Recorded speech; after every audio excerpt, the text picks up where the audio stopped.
iyo numvaga inzara igiye kunyica kubera ko nari ndi muto najyaga kurebaho bakuye ibijumba ngatoragura inkondo z'ibijumba ngahekenya.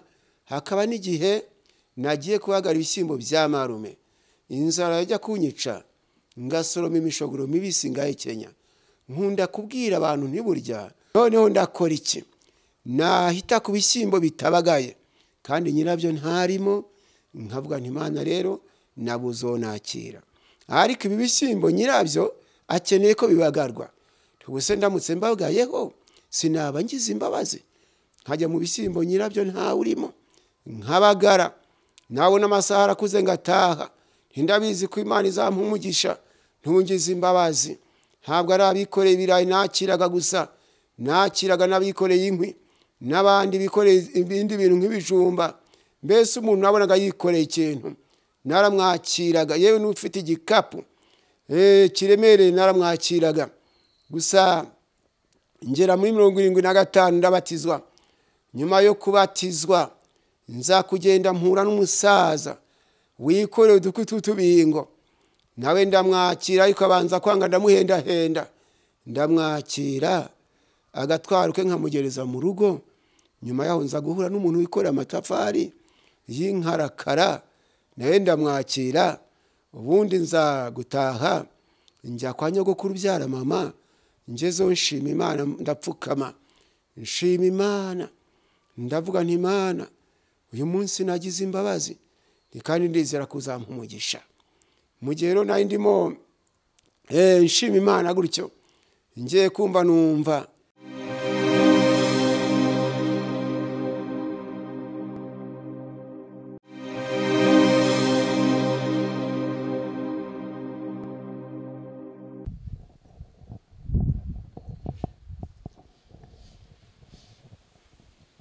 ndabasuje mu izina rya Yesu.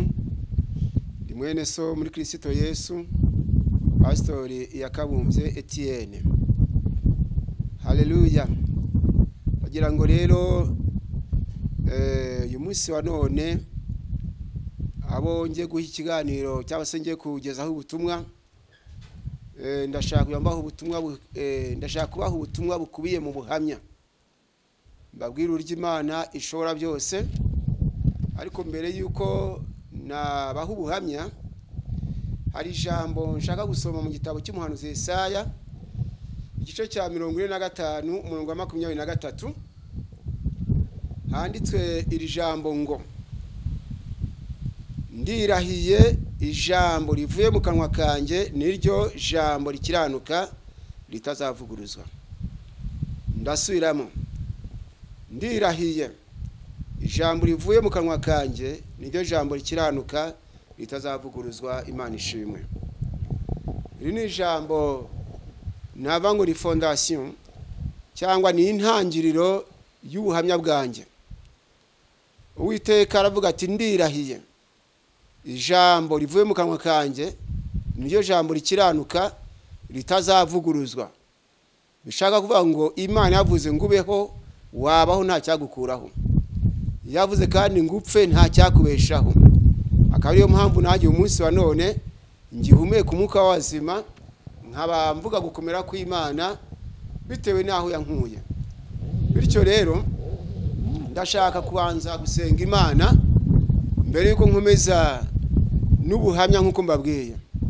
Imana data wa twese oraho, mu izina rya Yesu ndagushimira kuri Imana itegeka bikaba ivuga bigakomera.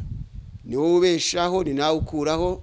Niyo mpamvu uyu munsi wa none ngihumeka umwuka w'abazima kandi Satani atarabishakaga.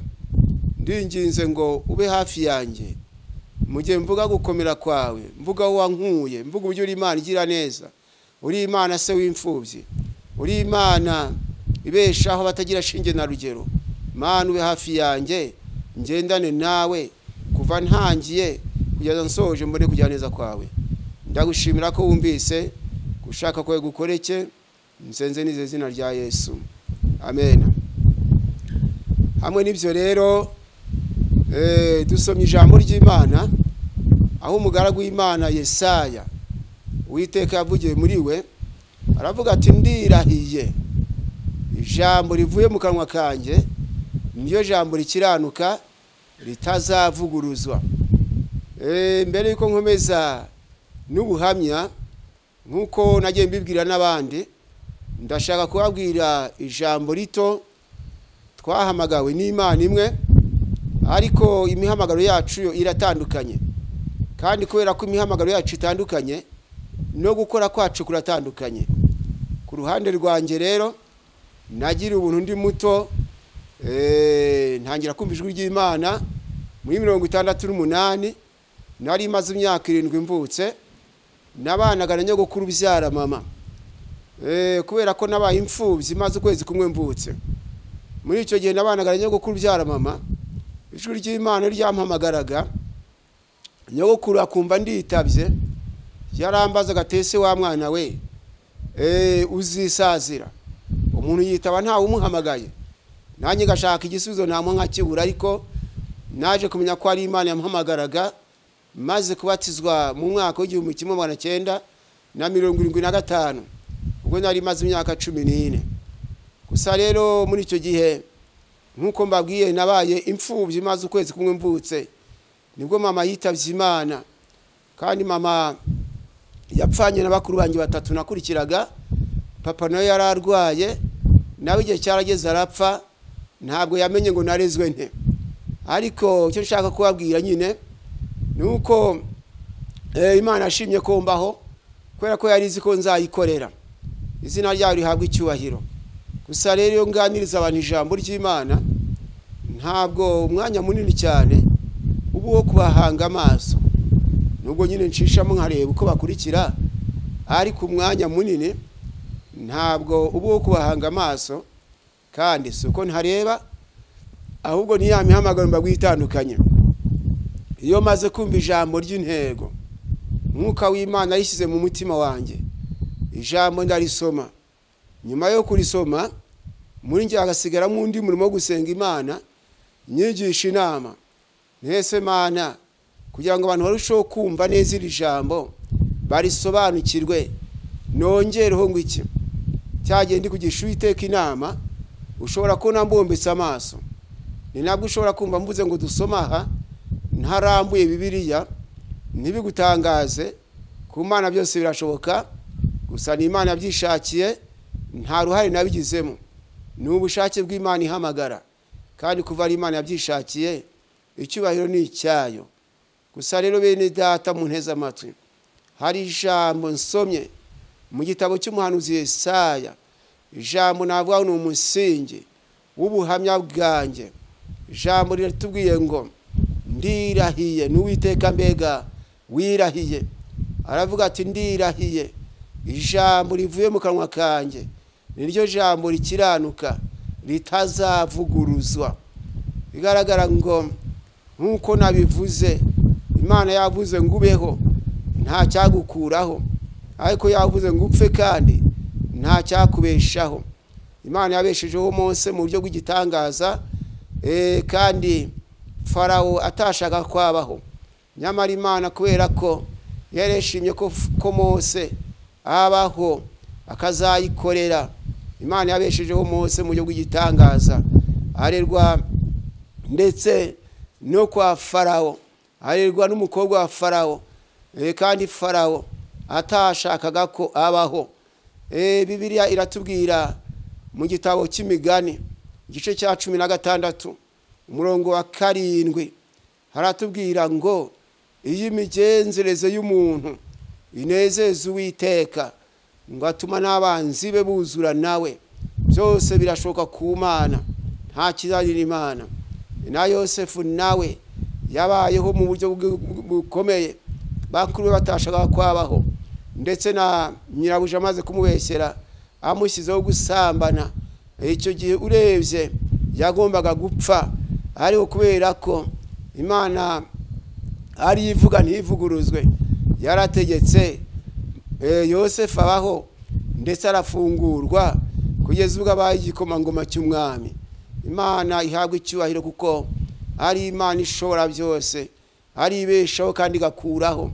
Nanjye rero yambeshejeho bitari byoroshye, nkuko mbabwiye yego birumvikana ndatanga ubuhamya muri make n'ikindi genza wajya nongera gushyiraho ikindi gice cy'ubuhamya ariko ubundi rashaka kubabwira ubuzima bwanjye naciyemo muri make nabaye imfubyi maze ukwezi gwembutse nkuko maze kubabwira mama niwe wabanje gupfa apfana n'abakuru banjye batatu nakurikiraga mu gihe yari amaze gupfa nabo bakuru banjye papa nawe arwaye ari mu bitaro nyuma rero nyogokuru byara data yagize icyifuzo kitari cyiza aravuga ati uruhinja rw'ukwezi kumwe rwakwirirwa ruturushya ruzakura mwareka tukaruhambana na nyina rutaraturushya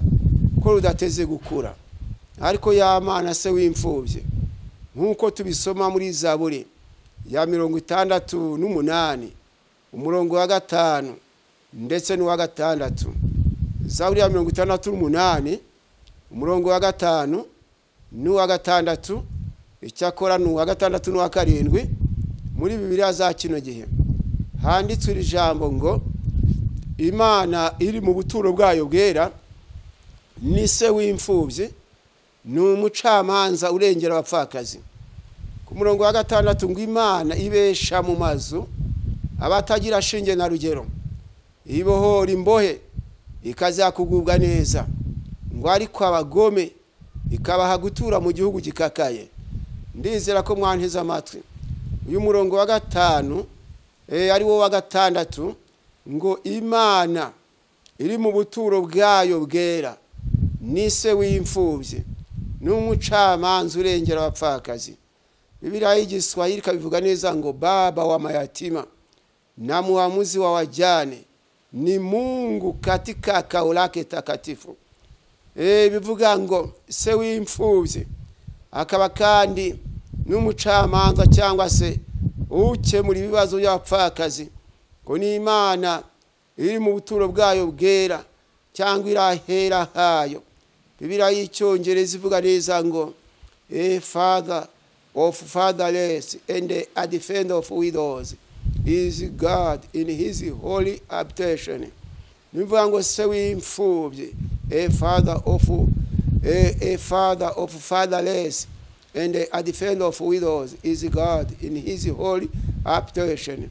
Nukuri jambo se w'imfubye kandi akawumurengeze cyangwa se umutabazi urengera abapfakazi ngo ni Imana irahera hayo ni Imana iri mu buturo bwayo bwera hanyuma y'Imana se w'imfubyi rero mu gihe nyogokuru byara data yavugaga ngo bampambane na mama ntabwo nzakura y'Imana irareba isanga nzayikorera nzahagarara imbere y'amahanga nyabwire ko ishobora byose nyabwire ko nta kinanira nuko ishima kombaho kandi hari hamaze kwemezwa ko nagombaga gupfa nkaza guhambwa hamwe na mama bityo rero mu gihe nyogokuru byara data yavugaga atyo hari muka data wacu nukuvuga umugore wa mwene nyina wa papa muka data wacu nawe yari umupfakazi data wacu yaraherutse gupfa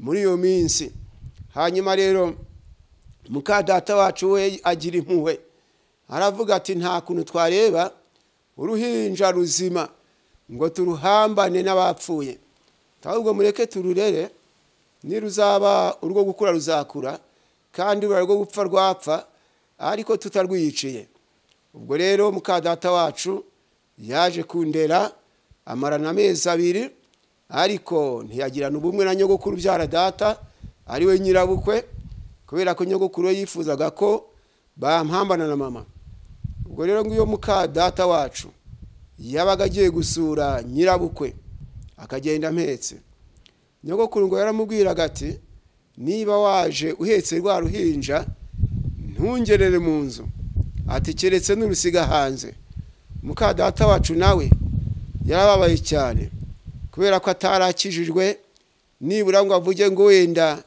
ndakorera Imana izampemba yagize umubabaro amaze kugira agahinda aravuga ati iyo nza kumenya ko bazamfata gutya nanjye mba nararetse uru ruhinja bakarwica, ariko Imana nyine ntabwo yabikunze.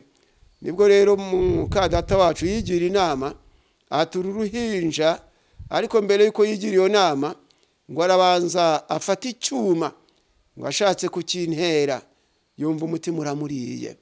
Nani ya Mana ivuga ntivuguruzwe itarabyemeye.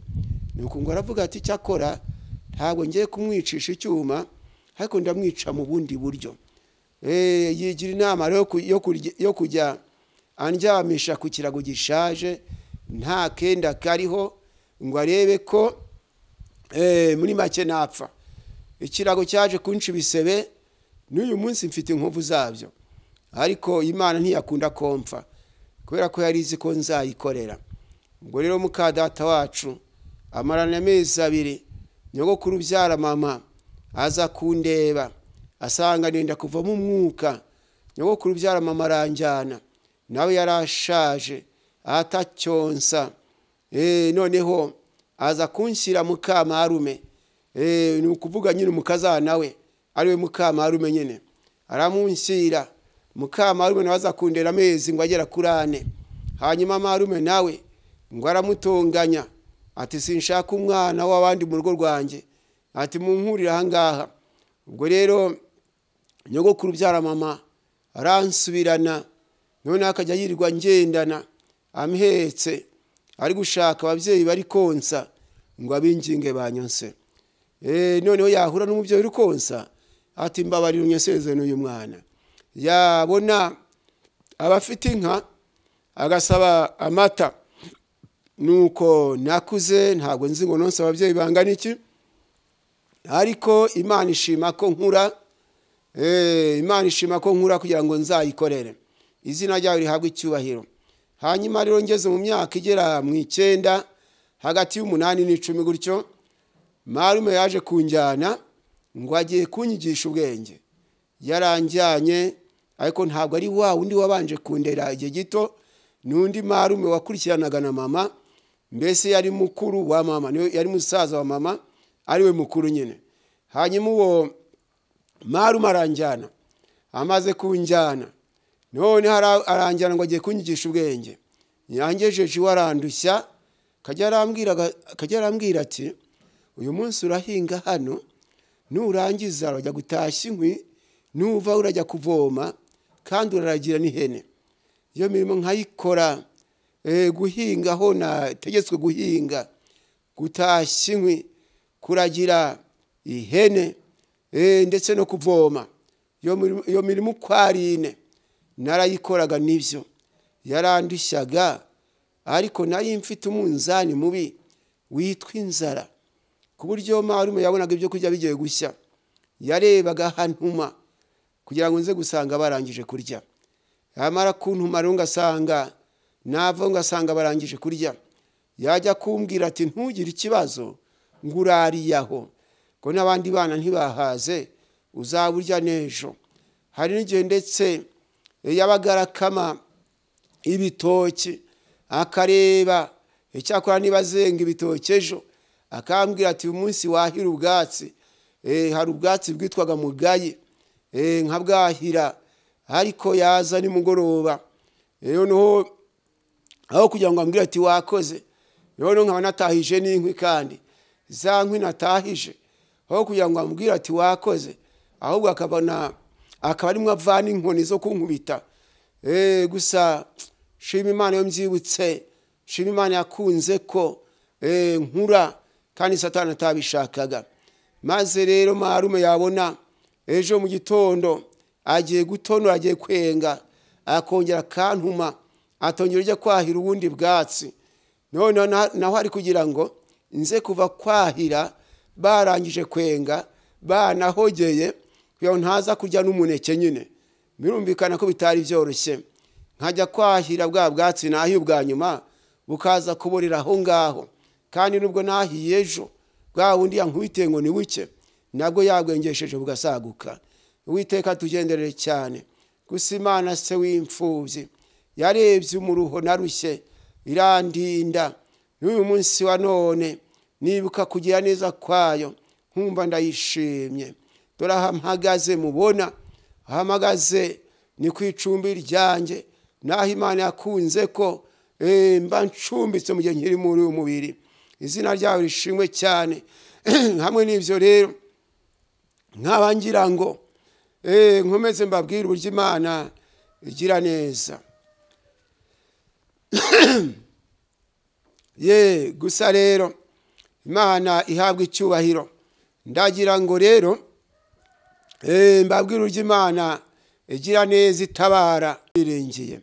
Bityo rero mu gihe kwa marume nari mazeyo hafi imyaka igera kuri 2, uretse ko mbere yuko wenda nagera muri iyo myaka 2, iyo numvaga inzara igiye kunyica, kubera ko nari ndi muto, najyaga kurebaho bakuye ibijumba, ngatoragwa inkondo z'ibijumba, ngahekenya.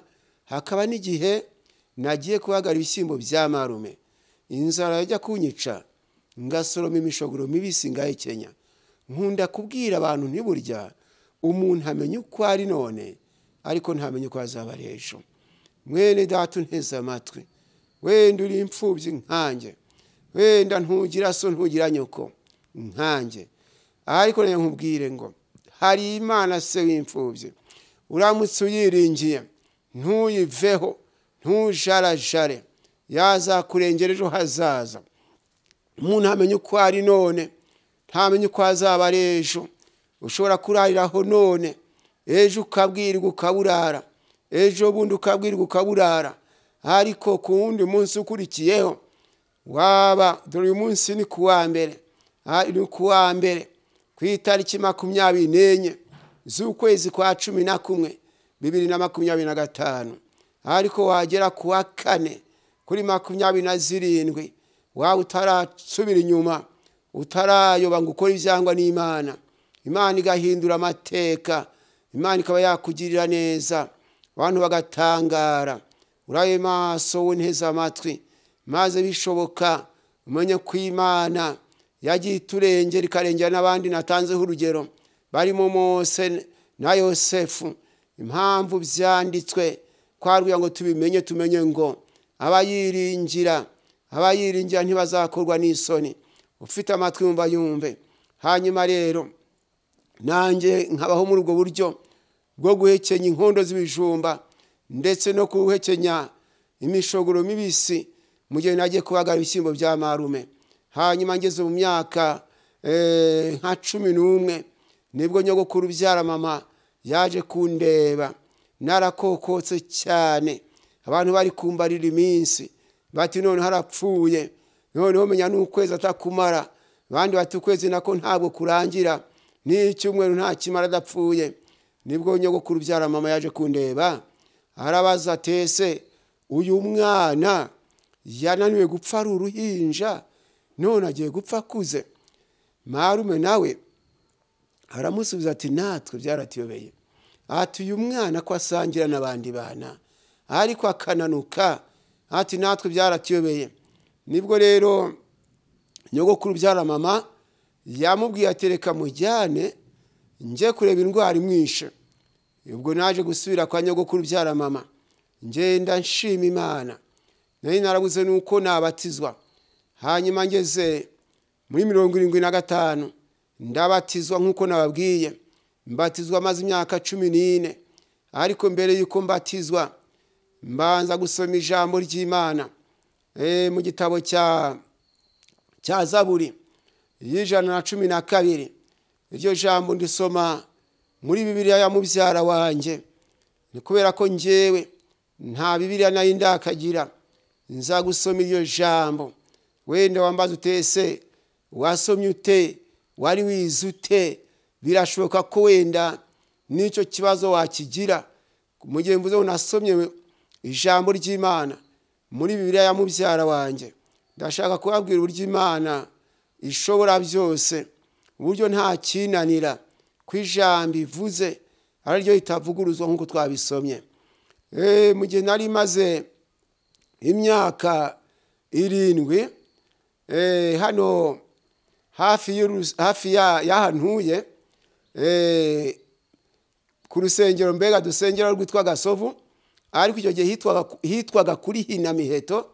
icyo gihe cya kera muri za 68 69 hari kuri Hinamiheto niko yitwaga. Twari dufite umubwiriza butumwa witwaga Paul Nzira. Ubundi Panekote ADPR, itorero rya Panekote hani wacu aha ngandi kuva kuri Hinamiheto ryatangiye cyangwa se baje kuhavuna muri 64. Nari maze imyaka 3 mvutse, birumvikana nari muto, ariko nibwo baje kuhavuna. Muri icyo gihe rero muri 68 uwo mubwiriza butumwa witwaga Paul Nzira yigishaga gusoma no kwandika ababishaka bakuru n'abato. Nanjye naje kujyayo. Mubwiriza butumwa yatwigishaga ariko atarize, nta mashuri afite, yigisha amagambo atagira ibihekane. Akatwigisha ngo mama, meme, amasaka, Imana gutyo. Noneho gusa yatwigishije imyaka 3 kandi ayo niyo mashuri yanjye, uretse ko Imana nyine nkuko mabwishobora byose. Uwo mubwiriza butumwa mu gihe yatwigishaga ndi kugera mu myaka nk'icumi, naje kumubaza, ndamubaza ntese ibi ni by'abantu biga gusa bahora muri mama, meme, amasaka nibi gusa nta bindi? Mubwiriza butumwa mubwiye gutyo, yumvise mugerageje, yazanye ingwa arayimpereza, maze arambwira ati ngaho genda wandike ku kibaho, nawe uduhe urugero rw'ibyo uri kubona mwakwiga. Birumvikana cyari ikigeragezo nibyo, ariko Imana yashakaga kwerekana imbaraga zayo. Nanjye naragiye nandika ku kibaho amagambo ntazi uburyo yaje mu buryo bw'igitangaza. Nandika amagambo 2, nandika ijambo rya mbere ngo umukororombya, nandika ijambo rya kabiri ngo indyo. Ndavuga nti nibura ntitwakwiga nk'ibi, twahora muri mama, meme, amasaka gutyo gusa, tukazageza ryari?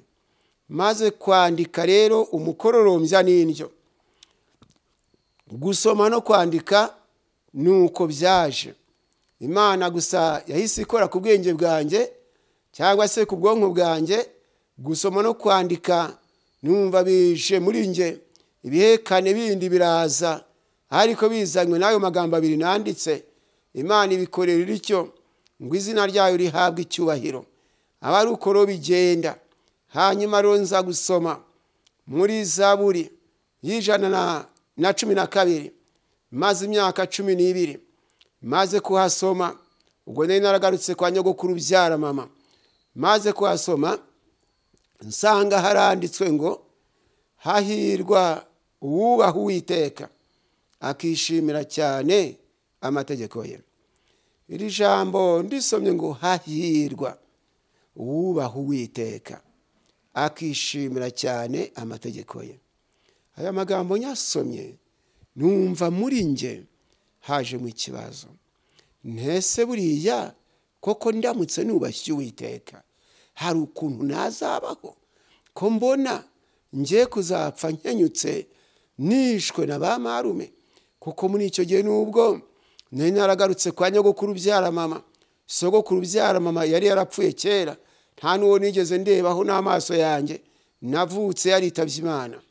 Hanyuma rero nari mfite marume wundi naye wari ukarishye, kuko ba marume bari 5, ariko nari mfite marume ukarishye kuruta abandi. Yakundaga kuzamuka n'umupanga n'inkoni aje kunyica, ngo buriya nindamuka maze gukura. Ariko muri make Satani nyina mubwira niko umutima wamubwiraga ngo nindamuka nkuze ngo nzabaka iminani. Noneho marume akaza n'umupanga n'inkoni nijoro ngo aje kuntema. Nyogokuru yakumva ari kuzamuka hepfa ahangaha, nyogokuru akambwira tumva rero niba Imana ikikurinze, wenda nyokorume ntarakubona, reba aho wihisha, wenda niba Imana ikikurinze ntakubona. Nanjye nkajya munsi y'igitanda, noneho nkibikiraho igitebo, igitanda cya Kinyarwanda cyitwa urutara, nkibikiraho igitebo marume akaza agaterera ibintu hejuru anshaka, ariko ya Mana yashimye ko mbaho ikamurinda gukora kuri cya gitebo, ibindi akabijugunya, ariko cya gitebo Imana ikakirinda ntagikoreho. Ubwo yamara kugenda ati ndagiye, ariko ndagaruka. Yamara kugenda nkava mu nzu nkajya kwihisha mu gisambu, kandi koko ni mu mwanya nka saa 6 cyangwa saa 8 z'ijoro, nkabona arongera arazamutse n'itoroshi, ariko kubera ko nabaga ndi kumubona watandeba, nkaba nagiye kwihisha ndi mu gisambu atari kumbona, nawe akiyaza none wenda na cya gitebo wenda akaba yagikuraho, ariko kubera ko ntakirimo Imana yandinze nyine. Icyakora akabijya yambonye atazanye umupanga, akankubita imigeri, akankubita inshyi, ariko yabazanye umupanga Imana ikampisha. Imana ishimwe ko yandinze Satani atabishakaga. Hanyuma rero muri icyo gihe nza gusoma ririya jambo ngo hahirwa uwubaha Uwiteka akishimira cyane amategeko ye. Maze nsoma umurongo wa 2 sanga handitswe iri jambo ngo urubyaro rw'uwo ruzagira amaboko mu isi. Urubyaro rw'uwo wubaha Uwiteka, urubyaro rwe ruzagira amaboko mu isi. Umuryango w'abatunganye uzahabwa umugisha. Ariko ijambo nahagazeho niryo rivuga ngo urubyaro rw'uwo ruzagira amaboko mu isi. Ndibaza ntese koko nanjye ndamutse nubashye Uwiteka nazabaho ku buryo nagira abana? Ubu naje kumenya imbaraga z'iri jambo, aho Imana impereye umugisha nkubaka urugo, nkaba Mungu wanjye w'imfura yararangije kaminuza, niho naje kumenyera imbaraga z'iryo jambo. Mushikiwe kandi nawe umukurikira nawe arangije kaminuza, Imana ishimwe. Hamwe n'ivyo rero aya magambo ndayasoma ndavuga ntese Mana ndamutse nkubashye koko hari ubundi buryo hari ukundi kuntu wazankorera nkabaho. Nuko nkajya gusenga Imana, nkayisengera mu gasambu kari hirya ahangaha, nkapfukamamo ngasaba Imana nti Imana nubwo wenda ntagira ibindi nshobora, ntariko nkakubaha. Ubwo rero byatumye nandika n'igitabo cy'amateka yanjye, nakise ngo kubaha Uwiteka ni isoko y'ubugingo. Abazagishaka muzajye mumbwira mbamenyesha uburyo mwakibona. Maze rero iri jambo riramfasha cyane, nsaba Imana kuyubaha. Naje gutekereza kuri aya magambo ari muri Zaburi ya 25 umurongo wa 12 kugeza 14, havuga ngo ninde wubaha Uwiteka? Ninde wubaha Uwiteka? Ikitonderwa, ntabwo ikibazo kibajeho ninde mu Panekote, ntabwo ari ninde mu Gatolika, ntabwo ari ninde mu Adventiste w'umunsi wa 7, ninde mu Batisita. Oya, ninde wubaha Uwiteka ngo azamwigisha inzira akwiriye guhitamo, ngo umutima uzaba mu mahoro, ngo n'urubyaro rwe ruzaragwa isi, kandi ngo ibihishwe by'Uwiteka bishurirwa abamwubaha, azabereka isezerano rye. Ibihishwe by'Uwiteka bihishurirwa abamwubaha, azabereka isezerano rye. Hanyuma rero nza kubaho muri ubwo buzima, ariko nsoma aho muri Zaburi y'ijana na 12 ngera ku murongo wa 4 n'uwa 5. Ayo magambo yo ku murongo wa 4 n'uwa 5 yaje guhindura umutima wanjye, atuma nkora ibyo ntatekerezaga. Nsomye umurongo wa 4 sanga haranditswe ngo abatunganye umucyo bavira mu mwijima, uvira ugira imbabazi n'ibambe agakiranuka. Maze gusoma aya magambo ngo hahirwa ugira imbabazi akaguriza abandi, agakora imirimo y'uburyo butunganye. Nuko iri jambo numva rikomanza umutima wanjye ngo abatunganye umucyo ubavira mu mwijima, uvira ugira imbabazi n'ibambe agakiranuka. Nuko nza kwibaza ntese Mana, niba umucyo uvira ugira imbabazi, nanjye ko ndi uwo kubabarirwa, gira imbabazi nte nanjye ndo kubabarirwa. Numva rero haje mu gitekerezo, kubera ko dutuye hafi y'ishyamba rya Gishwati, kuva kera mu nkengero z'ishyamba rya Gishwati bahingagamo ibirayi, uretse ko buno no mu ishyamba hagati ibirayi babihingamo. Ubwo rero muri icyo gihe nigira inama, ntingiye kujya njya ku ishyamba rya Gishwati nshaka umuntu wikoreye ibirayi, nzajya mwakira nzaba ngize imbabazi. Ubwo rero nza kwigira inama, nkajya ngenda amasaha 2 cyangwa 3 n'amaguru ndi gushaka umuntu wikoreye ibirayi ngo mwakire. Nabona umuntu wikoreye ibirayi, yaba umubyeyi, yaba umukobwa, yaba umusore, yaba umugabo w'Imana yashatse ko nakira, nkamwakira. Hakabaho ubwo nashatse abo nakira simbabone, ariko nkigira inama, ntese Mana ko nabuzonakira, noneho ndakora iki? Nahita ku bishyimbo bitabagaye kandi nyirabyo ntarimo, nkavuga nti Mana rero nabuzonakira, ariko ibi bishyimbo nyirabyo akeneye ko bibagarwa. Ubuse ndamutse mbagayeho sinaba ngize imbabazi, nkajya mu bishyimbo nyirabyo nta urimo nkabagara. Nabona amasaha arakuze ngataha, ntindabizi ko Imana izampa umugisha ntungize imbabazi. Ntabwo ari abikoreye ibirayi nakiraga gusa, nakiraga n'abikoreye inkwi n'abandi bikoreye ibindi bintu nk'ibijumba. Mbese umuntu nabonaga yikoreye ikintu naramwakiraga, yewe n'ufite igikapu kiremereye naramwakiraga. Gusa ngera muri 75 ndabatizwa. Nyuma yo kubatizwa nza kugenda mpura n'umusaza wikoreye udukwi tw'utubingo, nawe ndamwakira, ariko abanza kwanga ndamuhenda, ndamwakira agatwaruke nkamugereza mu rugo. Nyuma yaho nza guhura n'umuntu wikoreye amatafari y'inkarakara, nawe ndamwakira.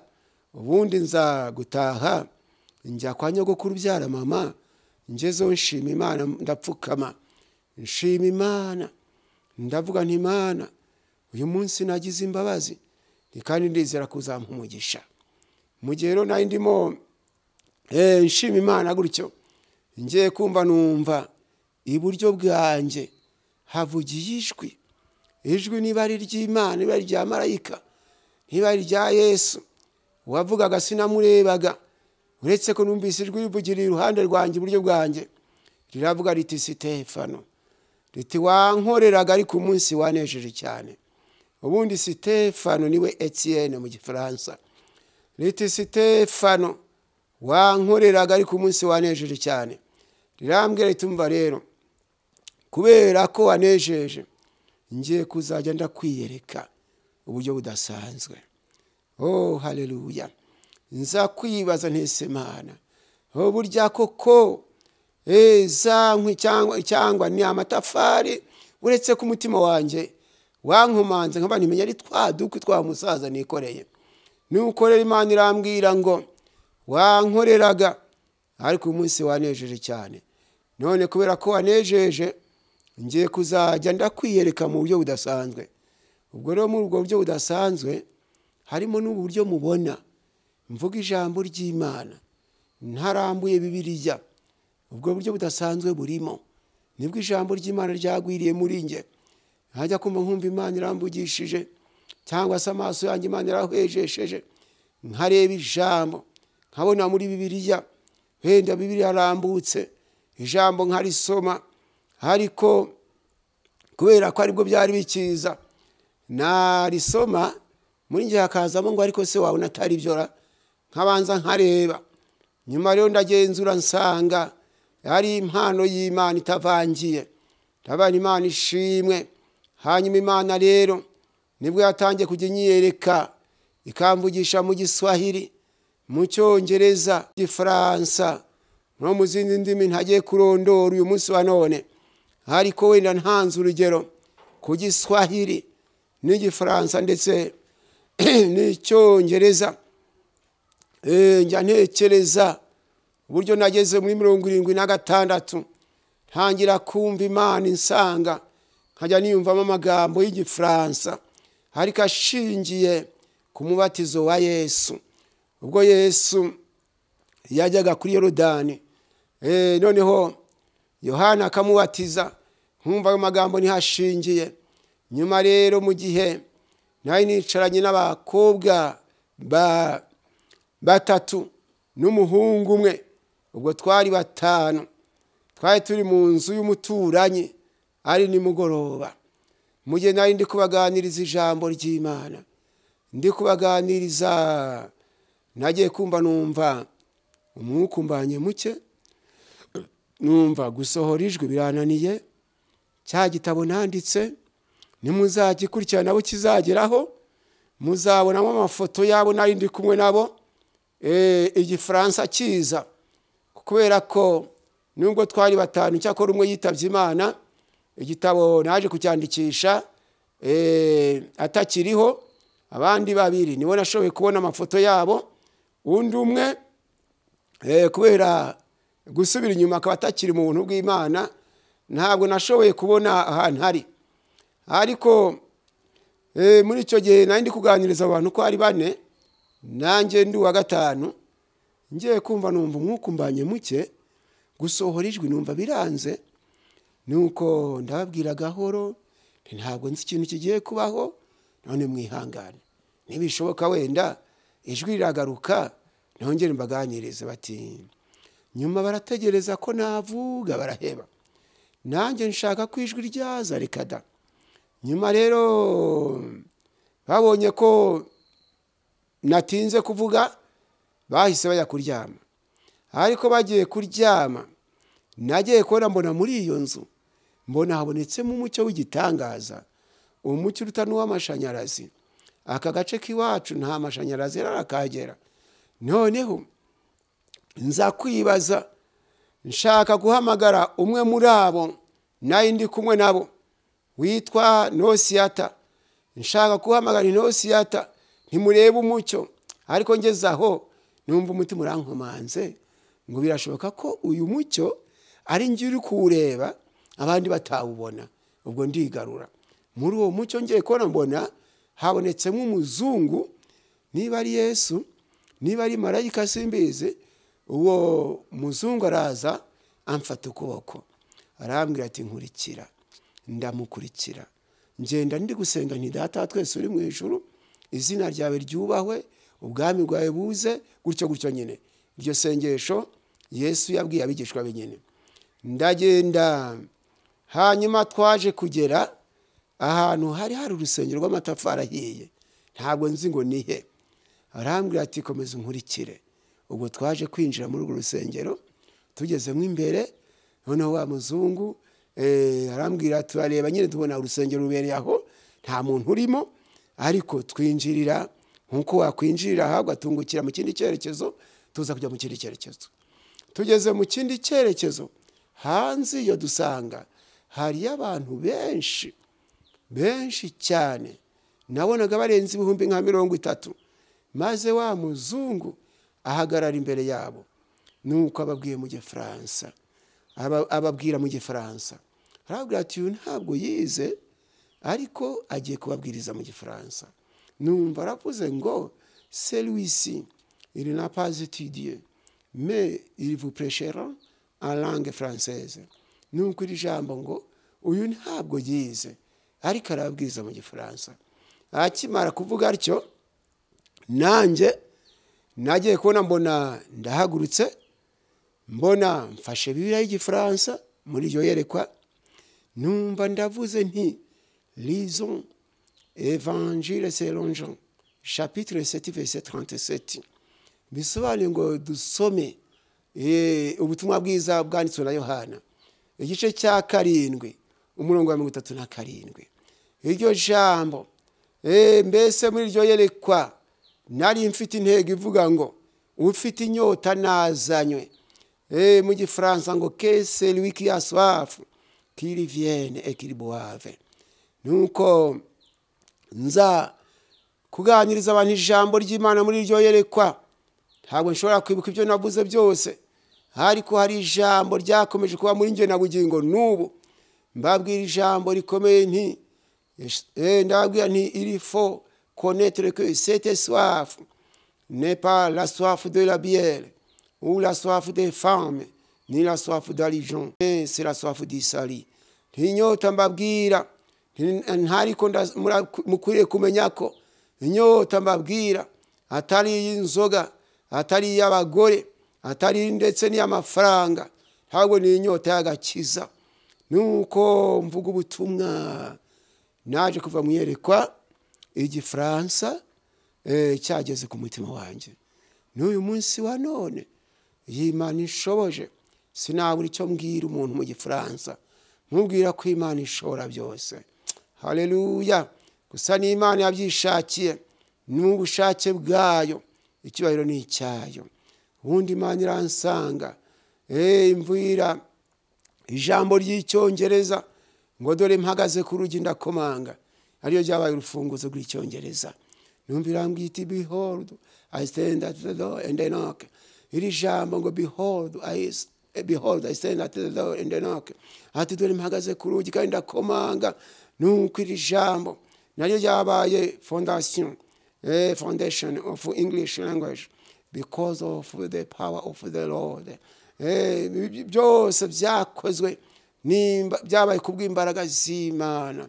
It is not my own power, but is the power of the Lord our God.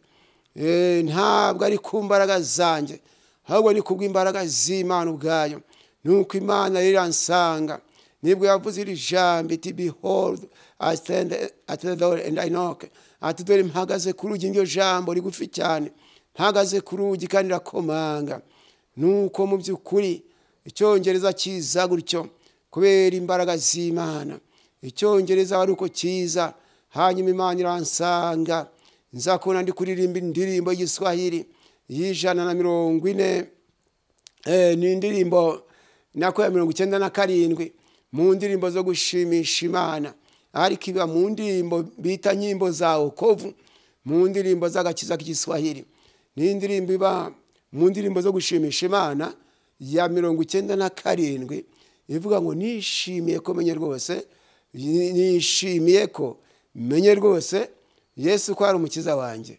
Ubwo rero mu Giswahili ngo heri harisi Yesu ni wangu, yeye mchunga mimi ni wake. Indirimbo narayiririmbye mu Giswahili, ariko nza gutinda ku gice cya kabiri. Ntabwo nzi n'inshuro nakiririmbye muri iryo yerekwa. Gice cya kabiri kivuga ngo nilijitoa kwa Bwana Yesu na nilipewa wokovu wake, huko mbinguni kuna furaha juu ya mtu aliyetubu. Bisobanura naritanze niho umwami Yesu, ngo ndetse nahawe agakiza ke, ngo mu ijuru haba ibyishimo kubw'umunyabyaha wihangize, kubw'umuntu wihannye. Nuko Igiswahili nacyo nuko cyaje, Imana ibikorera icyo ngo izina ryawe rihabwe icyubahiro. Kwari ukubaha urugero, ubuhamya nzakomeza kububaha. Bigaragara ngo turacyari kumwe bene data, turacyari kumwe bashiki banjye, gusa umenye ko Imana nta kinanira. Imana yaransanze imvugisha mwiringara, imbwira ijambo risobanuye ngo nzaha umugisha abafite inyota y'ijambo ryanjye. Mwiringara rivuga ngo nako pambola bawe bakotia mposo na bango na maroba na ngai. Bisobanuye ngo nzaha umugisha abafite inyota y'ijambo ryanjye. Mbega bigaragara ngo haleluya, nubwo Imana yari iri kunyigisha iringara, ariko yari no kumbwiramo ngo ntabwo nzaheshwa umugisha n'ibitangaza Imana inkorera. Ntabwo kumenya iringara, Icyongereza, Igifaransa, Igiswahili n'izindi ndimi sibyo bizampesha umugisha. Nzaheshwa umugisha no kugira inyota y'ijambo ryayo. Nawe unteze amatwi, Imana ni gukorera ibitangaza, ntibikagutere kwishyira hejuru, sibyo bizakugeza mu ijuru. Uzaheshwa ijuru no kugira inyota y'ijambo ry'Imana. Nuko rero nkabangira ngo we muri make mumenye ibyo Imana ishobora byose, hamwe no kurangiza ubuhamya. Ntabwo bivuze ndaburangije, ni ukugira mbabwire ibyo Imana igira neza. Gusa wenda nsimbutse ngeze mu busore, mu myaka makumyabiri ndi mu buhake ntakiba kwa nyogokuru byara mama bamarume baranyirukanye naje kujya muyerekwa maze muri iryo yerekwa Imana iransanga irambwira iti Sitefano ko nubwo utagira kirengera nubwo ntaso nta nyoko ngo ariko ni wihangana nzaguha umufasha ugukwiriye. Umufasha nabwirwaga n'umugore muri iryo yerekwa ndavuga nti Imana nuko umugore uzampa atazemera ko njya mwita mama ntiyabari kuzabyemera nari kuzajya ndamwita mama. Imana imbwira ityo nambaye umupira umwe n'ikabutura imwe aribyo mfite gusa yo nabaga najya gusenga Imana uwo mupira niyo kabutura nabimesaga nijoro nkabikamura cyane kugira ngo ejo nzabyane byataye amazi. Imana se w'imfubyi ariko yarandebye inyereka kugira neza kwayo.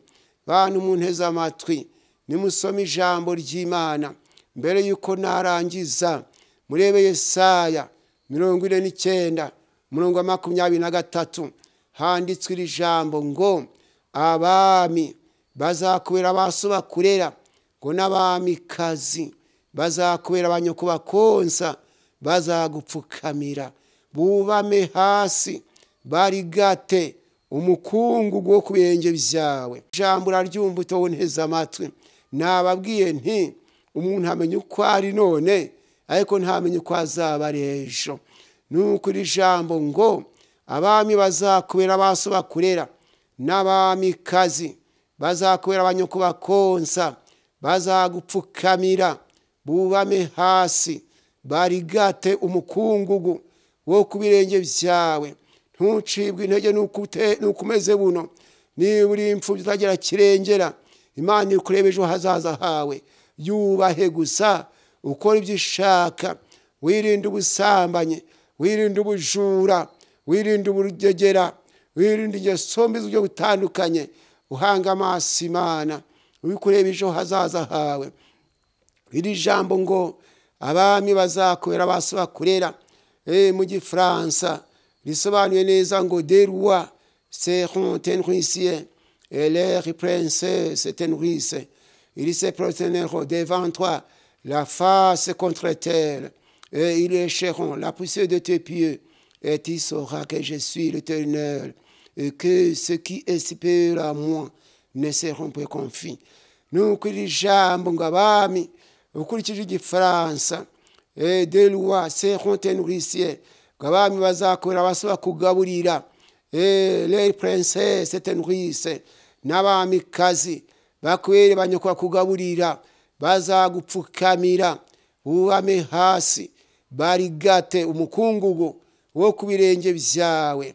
Nawe uzahera kumenye ko ndi Uwiteka abantegereza ntibazakorwa n'isoni.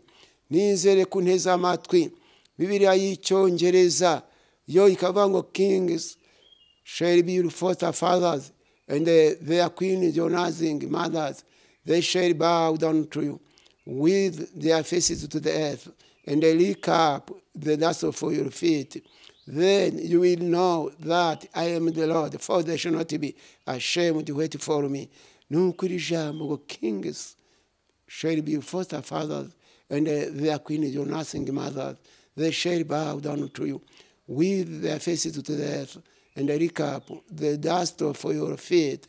Then you will know that I am the Lord, for they shall not be ashamed to wait for me. Nuko rivuga ngo rero hano bazakubera basoko ko bakurera abagore babo bakurera nyoko bakurera bazagupfukamira. They shall bow down to you bazubarara hasi imbere yawe maze barigata umukungu wo kurenge byawe. Ibyo uzabikorerwa ari uko uzategereza Imana ntiwicira inzira Uwiteka gufashe cyane. Nanjye Imana yampaye isezerano ry'umufasha muri 81 ariko ryasohoye muri 95 rimaze imyaka 14. None mfite umufasha n'abana 6. Iyo mvuye mwivuga butumwa nkabona nsohoreye mu rugo rwitwa rwanjye nibuka imishogoro mibisi nahekenye nkibuka inkondo z'ibijumba nahekenye. Hari n'igihe yemwe hatanzwe uburenganzira bati yakabumbye ntagira kirengera, uzashaka azikubitire. Naba nicaranye n'abandi bana nkumva umuntu ankubise ikibando, ubwo rero abagore bakaza kuntera ibice by'amatafari, ariko ndashima Imana se w'imfubyi. Haleluya, yabanye nanjye nkangihumeka umwuka w'abazima. Naha nsozere, naha ncumbikiye ubuhamya, ntabwo mburangije. Turacyari kumwe. Umunsi Imana yabishatse nzongeraho ubundi buhamya, ariko ubu ngubu nabwo bwubaka imitima yanyu. Dusenga Imana, imfubyi zinteze amatwi n'abandi batagira kirengera, abapfakazi bibaza ejo hazaza habo, nimwubahe Imana, byose Uwiteka arabishoboye. Imana itugirire neza mu izina rya Yesu. Reka dusenga Imana. Mana Data wa twese uhoraho, mu izina rya Yesu, urakoze cyane kubw'ubuhamya butambutse. Uri Imana se w'imfubyi, uri Imana umurengezi w'abapfakazi, Baba wa mayatima na mwamuzi wa wajane.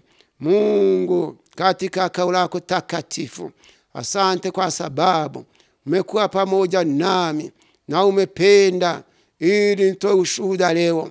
Nakusihi ufanye ishara, binadamu atakaosikia ushuhuda huu wapate kukutii, wajue kwamba naye kutii ana amani, ana matumaini makubwa. Urakoze Imana ishobora byose ko uziyereka imfubyi zitagira kirengera, ukazereka kuri Imana itagiye kikunanira. Abandi bindushyi bazi ko nta handi gutabagwa kwabo kwava, ukabereka kuri Imana umutabazi wabo. Izina ryawe nishyirwe hejuru. Wagize neza rero, ndinginze ngo ukomeze kumfasha minsi nshigaje kubaho, nzayimare nkunezeza, mpirimbanyira kugushakira icyubahiro, nibuka aho wankuye, nibuka imbaraga zawe nabonye. Izina ryawe niryubahwe. Urakoze kubyumvise, nanjye nsenze nizeye mu izina rya Yesu. Amen.